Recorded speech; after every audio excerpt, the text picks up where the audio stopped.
19조 그리스도의 위격 안에서의 두 본성 이 부분을 함께 나누겠습니다.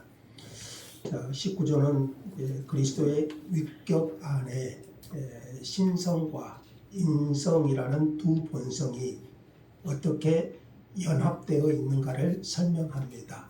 핵심은 한 위격 두 본성, 한 위격 안에 두 본성의 혼합, 그러니까 인성과 신성을 말하죠. 자, 그래서 핵심은 볼까요?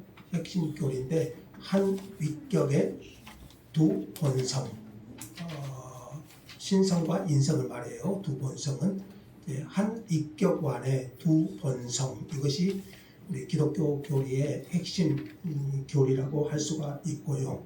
첫째 문장 같이 한번 읽겠습니다. 우리는 그리스도에 의하여 하나님의 아들의 품격이 인간성과 불가분리적으로 연합되어 함께 되었다고 믿는다.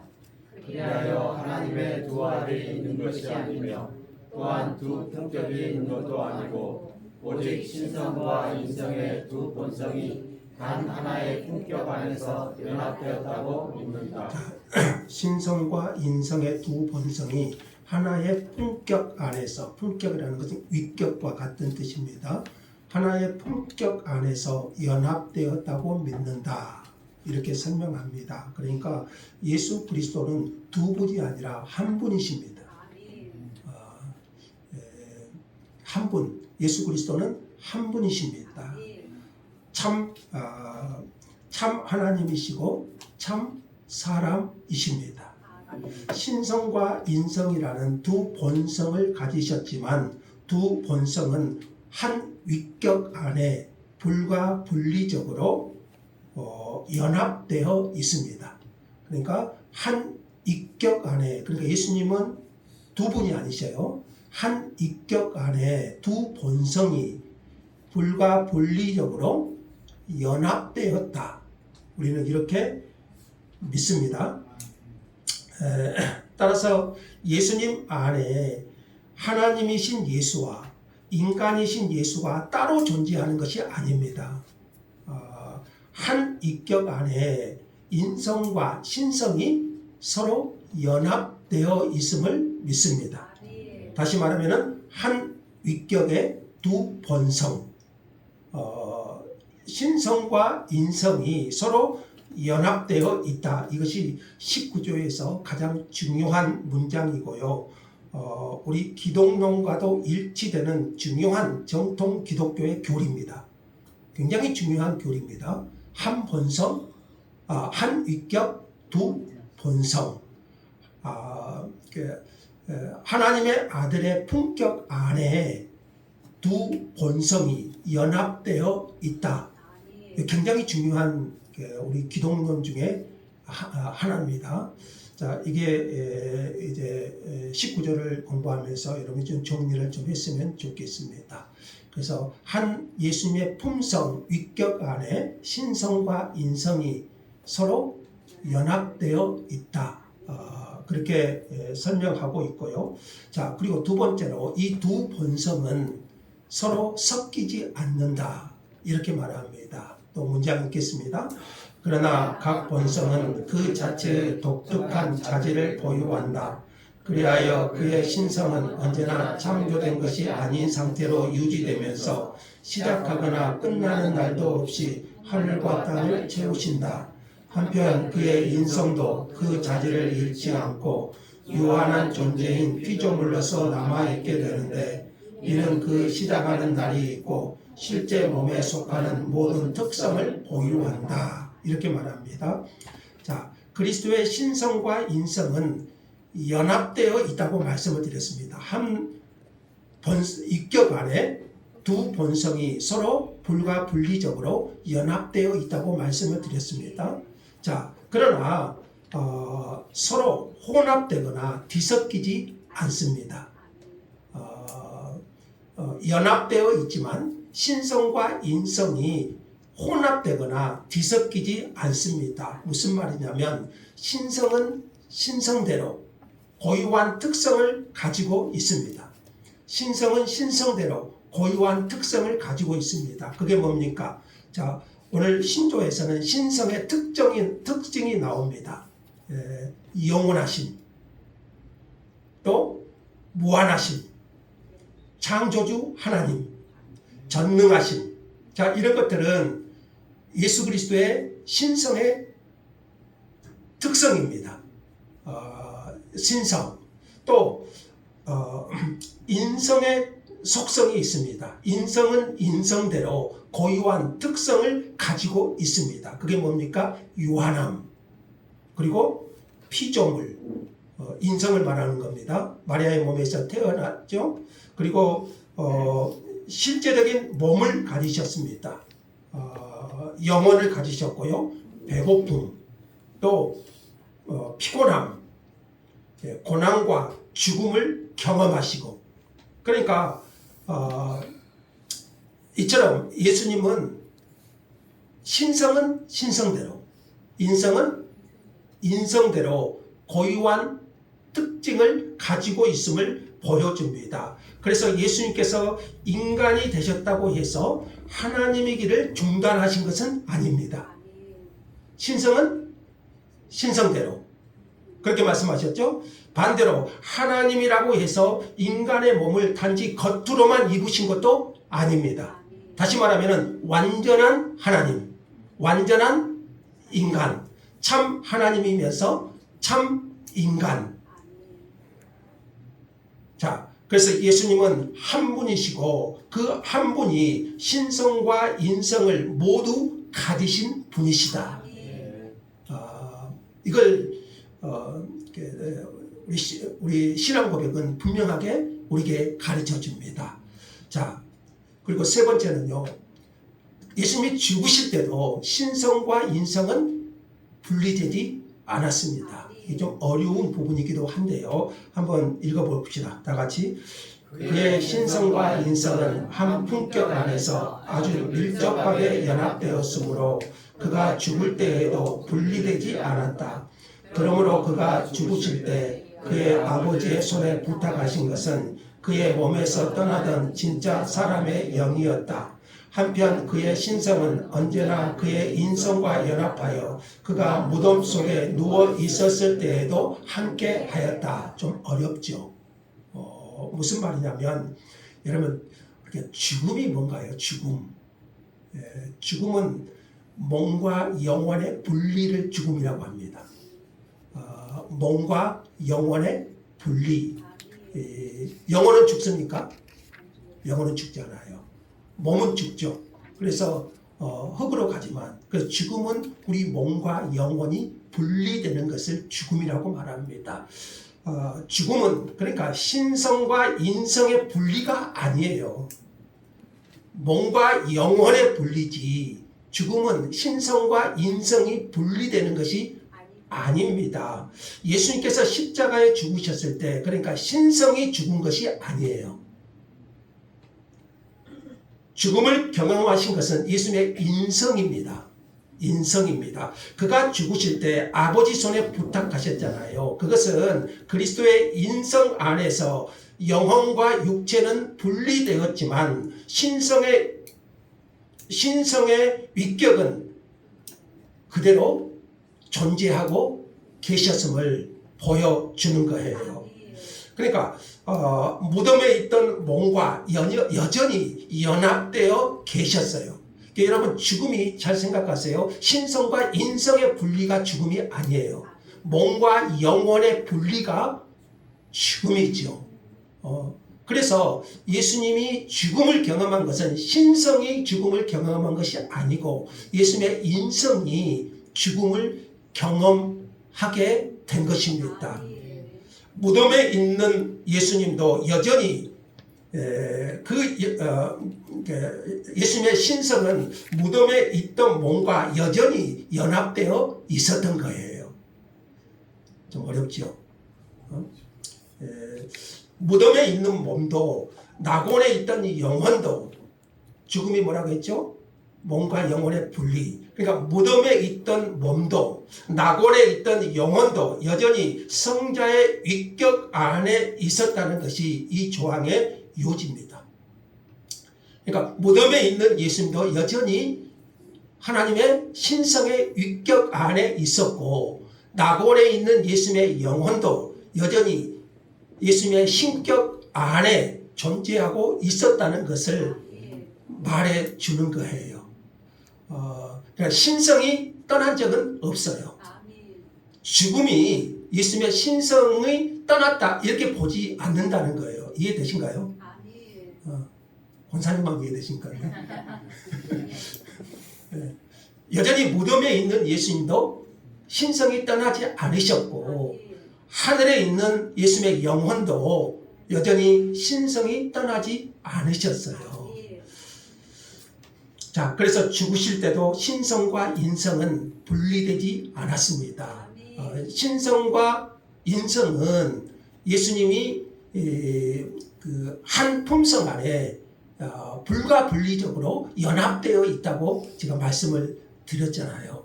그래서 그것은 예수님이 죽으실 때에도 신성과 인성은 서로 분리되지 않았다. 그렇게 보여주고요.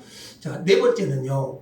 예수님의 신성은 유아기 때도 존재했다. 이렇게 말합니다. 같이 읽죠. 그의 신적인 속성은 그리스도 안에서 부재하신 적이 없었으니 그의 유아기에는 신성이 비록 얼마 동안 드러나지 않았을지라도 역시 같이 하였던 것이라. 예수님께서 아기로 베들레헴에서 누워 계실 때 그분의 신성은 약해졌거나 사라지지 않았습니다. 어린 아이의 모습으로 계셨지만 그 아기 예수는 참 하나님의 아들이셨습니다. 그래서 예수님이 아기의 모습으로 계셨을지라도 신성이 사라진 것은 아니에요. 예수님이 어른이 돼서 신성이 되셨나요? 그건 아니죠. 아기 예수도 신성이 함께하는 하나님이셨다는 거죠. 빌립보서 2장에서 그랬잖아요. 그리스도께서 하나님의 본체시며 종의 형체를 가지고 사람과 같이 되셨다. 이렇게 말하죠. 그래서 예수님의 신성은 유아기 때도 존재했다는 것을 말씀하고 있어요.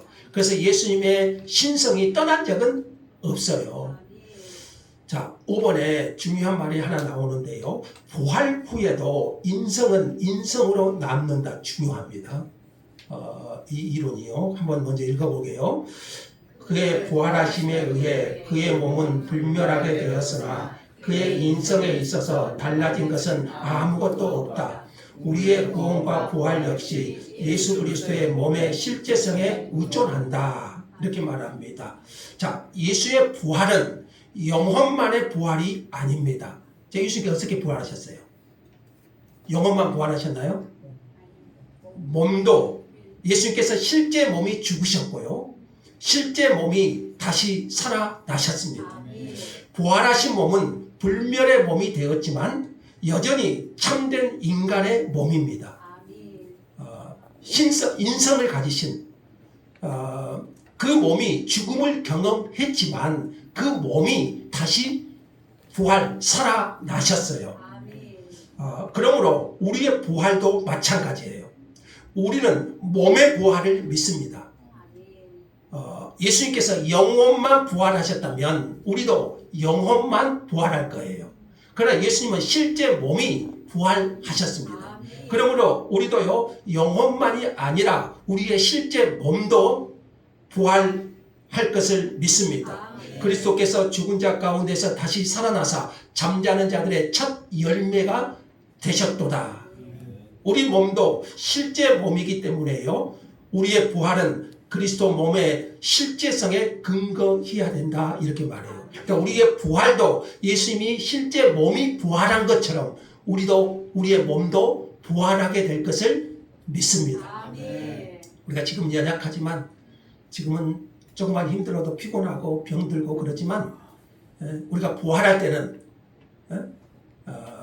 질병도 없고 고통도 없고 그 몸의 부활은 완전한 육체를 가진 신령한 몸으로 부활하게 될 것입니다.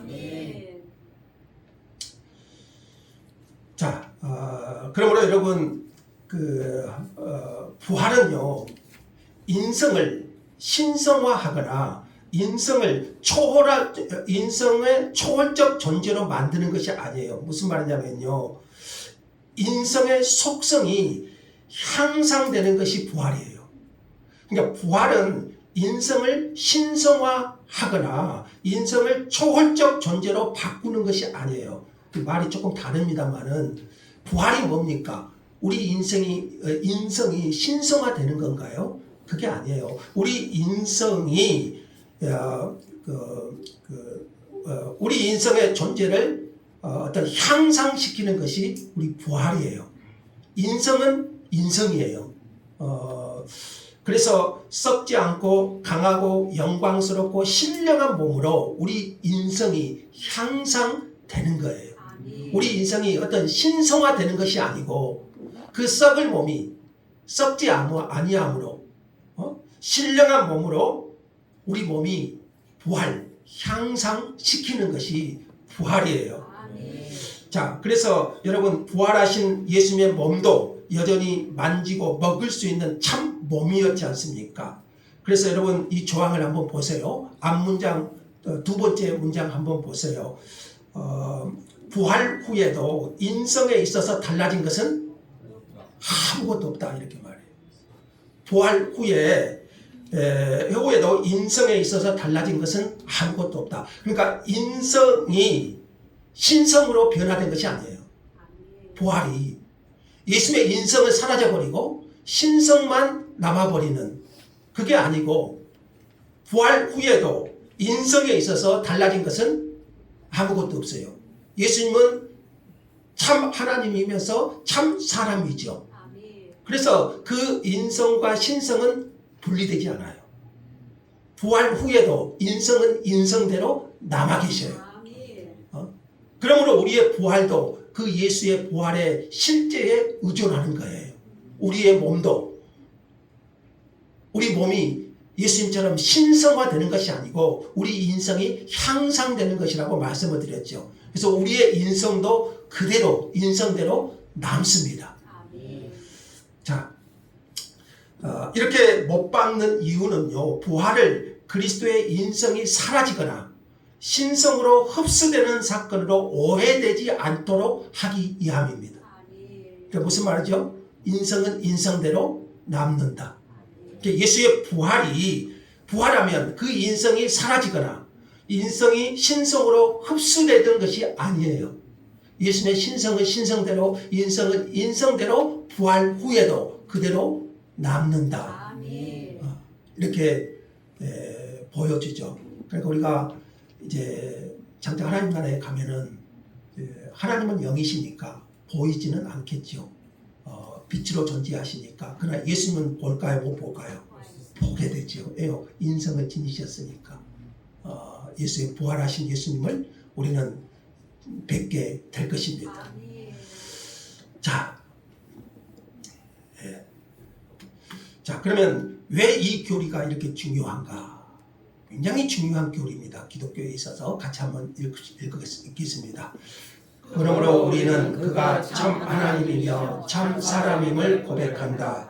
즉 자기 힘으로 사망을 정복하신 참 하나님이며 자기 육신의 연약함에 따라 우리를 위하여 대신 죽을 수 있던 참 사람이시다. 자, 우리의 구원은요. 예수님이 참 하나님이면서 동시에 참 사람이셨기 때문에 가능합니다. 예수님이 참 하나님이 아니면 여전히 죄인이죠. 참 하나님이 아니시면 우리를 구원하실 수 없습니다. 또 예수님이 참 사람이 아니면 우리를 대신하여 죽을 수 없습니다. 누가 구원받습니까? 돼지가 구원받습니까? 인간이 구원받는 거잖아요. 그러니까 누가 죽어야 돼요? 사람이 죽어야 돼요. 사람이. 그래서 예수님이 참 사람이 아니시면 우리를 대신하여 죽으실 수 없습니다. 그래서 우리의 구원에는요. 그리스도의 완전한 신성과 완전한 인성이 반드시 필요합니다. 그래서 왜 이 교리가 중요하냐면요. 한 위격 안에 두 본성, 참 하나님이면서 참 사람이신 예수 그리스도만이 우리의 구원자가 되시기에 합당하신 분이셔요. 참 하나님만 돼서도 안 되고요. 참 인간만 돼서도 안 돼요. 참 하나님이면서 참 인간으로 오신 예수님만이 우리의 유일한 구원자가 되신다. 자, 그래서 여러분 디모데전서 2장 5절에 여러분 잘 아는 말씀이 나오죠. 이거 먼저 볼까요? 하나님은 한 분이시요 또 하나님과 사람 사이의 중보자도 한 분이시니 곧 사람이신 그리스도 예수라. 사람이신 그리스도 예수라. 이렇게 말합니다. 그래서 우리의 유일한 중보자는 누구시라고요? 예수 그리스도. 예수 그리스도. 참 하나님이면서 참 사람이신 그분만이 우리의 유일한 구원자, 중보자가 되시기에 합당하심을 믿습니다. 아멘. 중요한 교리죠. 그래서 자, 이단적 주장과의 차이를 좀 정리하겠습니다. 자, 우리가 지금 배웠죠. 한 위격, 두 본성. 예수님 두 분이 아니셔요. 한 분이신데 신성과 인성이 불가분리적으로 연합되어 있어요. 그리고 그 신성과 인성은 독특한 특징을 가지고 있고, 자, 그런데 이단적 주장과의 차이점을 좀 생각해 봅시다. 먼저, 그러니까 19조는 역사적으로 기독교적, 기독론적 이단을 배척하는 내용이기도 합니다. 자, 먼저 예수님은 참 하나님일 뿐 사람은 아니다. 이렇게 말하는 이단들이 있었어요. 인성을 부정하죠. 예수님은 하나님일 뿐 사람은 아니다. 인성을 부정하죠. 두 번째, 예수님은 사람일 뿐 하나님은 아니다. 신성을 부정하죠. 대표적인 이단이 어디죠? 여호와의 증인. 여호와의 증인. 예수님의 신성을 부정하죠. 예수님은 선지자일 뿐, 훌륭한 사람일 뿐, 4대 성인이죠. 예수님은 사람일 뿐 하나님은 아니다. 신성을 부정해요. 맞아요? 아니죠. 세 번째, 신성과 인성이 섞여 제3의 본성이 되었다. 이것은 두 본성의 고유성을 파괴시킨 이것도 이단입니다. 그러니까 신성과 인성을 인정하는데 이것이 섞여서 제3의 본성이 되었다.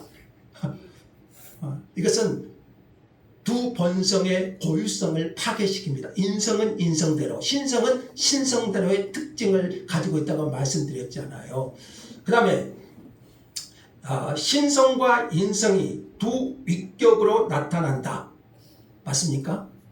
틀리죠? 한 위격의 두 본성, 한 위격의 연합을 부정합니다. 신성과 인성이 두 위격으로 나타난다. 그러니까 예수님 두 분이 돼요. 신성과 인성. 예수님은 한 분이시잖아요. 그 안에 두 본성이 연합되어 있는 거잖아요. 그래서 신성과 인성이 두 위격으로 나타난다. 한 위격의 연합을 부정한 거예요. 이것도 이단적인 거죠. 또 하나, 예수님의 몸은 실제 몸이 아니었다. 제가 부활 말할 때 예수님은 영혼만이, 신성만이 부활하셨나요? 몸의 부활을 보여주셨죠. 그래서 예수님의 몸은 실제 몸이 아니었다. 이것은 성육신과 부활의 실제성을 부정해 버립니다. 예수님은 실제 몸이 아니셨다. 그러니까 예수님의 천상의 몸을 제가 설명하면서 잠깐 말씀드렸는데요. 마리아의 몸을 통감만 했지. 그렇게 말해요. 그러니까 실제 하나님이시다. 그 정도만 보는 거예요. 실제 몸이 아니었다. 그러면 예수님의 성육신이 부정이 되는 것이고요. 더 나아가서 부활의 실제성이 부정이 되어버려요. 몸의 부활이. 이것도 이단적인 거예요. 그래서 정통 기독교는 이 모든 오류를 거부하고 오직 예수 그리스도는 한 인격 안에서 신성과 인성을 완전하게 가지신 참 하나님이시고 참 사람이시다. 아멘. 이 고백 빨간 글씨 한번 읽어봅시다. 중요한 고백이죠. 다 같이.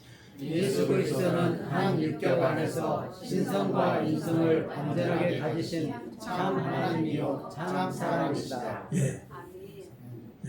이게 중요한 우리 기독교의 정통 교리입니다. 그래서 451년에 칼케톤 회의라는 유명한 회의가 있었는데요. 칼케톤 신조가 있는데요. 그 회의에서 만들어낸 칼케톤 신조가 있는데 그리스도에 대해서 이렇게 말해요. 혼합됨 없이, 변함 없이, 나님 없이, 분리됨 없이, 이 말이 유명한 말로 사용되었어요. 자, 정리합시다. 자, 참 하나님이며 참 사람이신 그리스도, 그분이 누구신가요? 유일한 구원자, 중보자. 자, 그래서 결국 19조는요, 예수님이 누구신가에 대한 고백입니다. 예수님이 누구십니까? 먼저는 예수님은 참 하나님이십니다. 그러므로 우리를 구원하실 능력이 있습니다. 두 번째로 예수님은 참 사람이십니다. 그러므로 우리를 대신하여 고난받고 죽으실 수 있습니다. 자, 그래서 예수 그리스도는 참 하나님이시며 참 사람이시다는 기독교 신앙의 핵심 고백입니다. 이 두 진리 중 하나라도 놓치면요, 복음은 아닙니다. 예수 그리스도는 참 하나님이시기 때문에 우리의 구원을 이루실 수가 있고, 참 사람이기 때문에 우리를 대신하여 십자가에 죽으실 수 있습니다. 따라서 성육신은 단순히 예수님이 사람이 되셨다는 사실이 아니고요, 영원하신 하나님의 아들이 참 사람의 참된 인간의 본성을 취하셔서 우리의 구원자로 오신 사건이에요.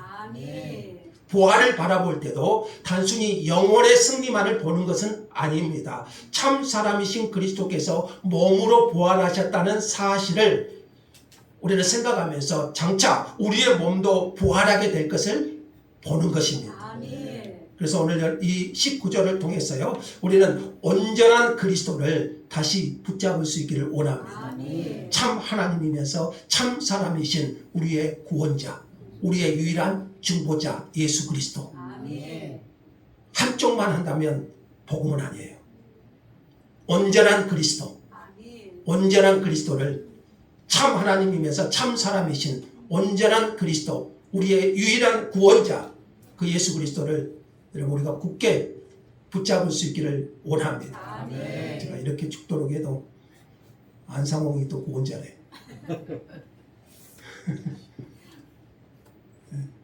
우리 조카 중에 한 명이 안상홍 그쪽으로 들어가가지고 제가 마음이 아파서 그렇습니다. 또 다른 사람이 또 구원자라고 또. 우리의 구원자는 참 하나님이면서 참 사람, 참 하나님이면서 참 사람이신 예수 그리스도 한 분뿐이십니다. 이 고백으로 하나님 앞에 서기를 원합니다. 디모데전서 말씀 읽고 기도합시다. 끝에 보이신가요? 다 같이.